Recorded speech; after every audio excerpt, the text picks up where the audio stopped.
जिसके कान हो वो सुन ले, जिसकी आंखें हो वो देख ले। और सेकेंड वर्ल्ड वॉर के बाद पोस्ट वर्ल्ड वॉर एक दुनिया में एक नया ऑर्डर, न्यू वर्ल्ड ऑर्डर उसने आकार लिया।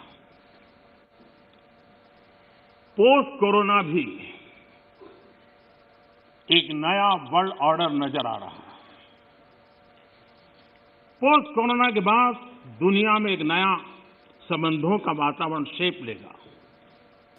डिस्क्रिप्शन में इसका पूरा लिंक है, आप इसे ज़रूर देखिएगा और ये देखिएगा कि मोदी जी आखिर क्या बता रहे हैं। जो वो बता रहे हैं वो बाइबल से बिल्कुल मैच करता है और हम बिल्कुल अंत के दिनों में रह रहे हैं।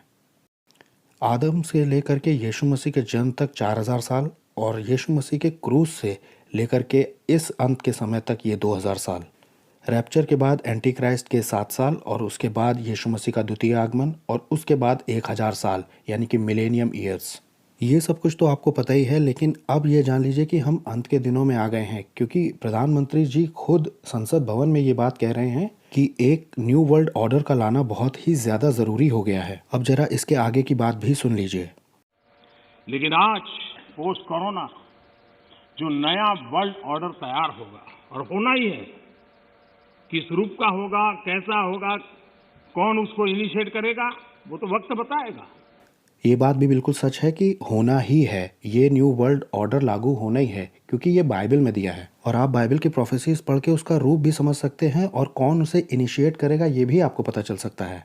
जब एक देश के प्राइम मिनिस्टर या प्रेसिडेंट या दूसरे जो भी गवर्नमेंट के लीडर्स होते हैं वो जाते हैं दूसरे देशों में, तो वो वहाँ जाकर आखिर क्या करते हैं, कभी आपने ये सोचा है? सबसे पहले ये देखा जाता है कि उस कंट्री से हमें फ़ायदा या नुकसान क्या है या उससे हमारे रिलेशनशिप कैसे हैं। फिर ये देखा जाता है कि ये देश इतना आगे क्यों है या इतना पीछे क्यों है, या इस देश की बैकबोन क्या है, ये जो देश है ये किस चीज़ पर चल रहा है, इसका कल्चर क्या है, यहाँ के लोग कैसा सोचते हैं, इनकी मानसिकता कैसी है, और सबसे बाद में ये देखा जाता है कि इनके फ्यूचर प्लान्स क्या हैं। चेक तो ये भी किया जाता है कि इसका इतिहास कैसा है और ये आने वाले समय में विश्व के इतिहास पर कौन सा फ़र्क डाल सकता है। फॉर्मल इनफॉर्मल कई तरह की मीटिंग्स होती हैं, कई सारे मुद्दों पर बात होती है।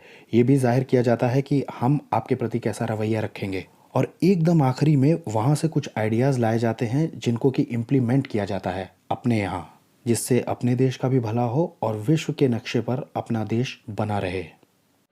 लेकिन दुनिया ने जिस प्रकार से संकट को झेला है, दुनिया इस पर सोचने के लिए मजबूर हुई है और होना है। ऐसी स्थिति में भारत विश्व से कट करके नहीं रह सकता। भारत एक कोने में गुजारा नहीं कर सकता। हमें भी एक मजबूत प्लेयर के रूप में उभरना होगा। लेकिन सिर्फ जनसंख्या के आधार पर हम दुनिया में अपनी मजबूती का दावा नहीं कर पाएंगे। वो एक ताकत है, लेकिन इतनी ताकत मात्र से नहीं चलता है। नए वर्ल्ड ऑर्डर में भारत को अपनी जगह बनाने के लिए भारत को सशक्त होना पड़ेगा, समर्थ होना पड़ेगा, और उसका रास्ता है आत्मनिर्भर भारत। बाइबल बताती है कि अंत के दिनों में एक वर्ल्ड लीडर उठेगा और वो एक वन वर्ल्ड गवर्नमेंट को स्टार्ट करेगा। शैतान हमेशा से ऐसा ही करता आया है। वो शुरुआत में कोई चीज़ बहुत अच्छे से पैक करके रैप करके दिखाता है और बाद में उसका दूसरा ही रूप समझ में आता है। अभी टेक्नोलॉजी के नाम पर बहुत सारे डिसीजंस लिए जाएंगे और फिर एक ऐसा मार्क निकाला जाएगा जिसके बिना किसी भी तरह की चीज़ को ख़रीदना जो कि डेली यूज़ की है वो इम्पॉसिबल हो जाएगा। चाहे वो पेट्रोल हो, चाहे मेडिसिन हो, या और कोई ज़रूरत का सामान, खाने पीने की चीज़ें, ये सब कुछ उस नंबर या उस निशान, उस मार्क के बिना पॉसिबल ही नहीं होगा। इन सब बातों के बीच में एक बात आपको याद रखनी है कि there is a God in heaven. स्वर्ग में एक परमेश्वर है। निराश मत होना, क्योंकि उस एकमात्र परमेश्वर के बेटे ने खुद ये वादा किया है, संसार में तुम्हें क्लेश तो होता है, लेकिन ढांढस बांधो, मैंने संसार को जीत लिया है। ये वक्त समझदार कुंवारियों का है कि वो तेल भर लें, वो तेल इकट्ठा कर लें, क्योंकि दूल्हा आने वाला है और हमें उसके आगमन के लिए तैयार होना है।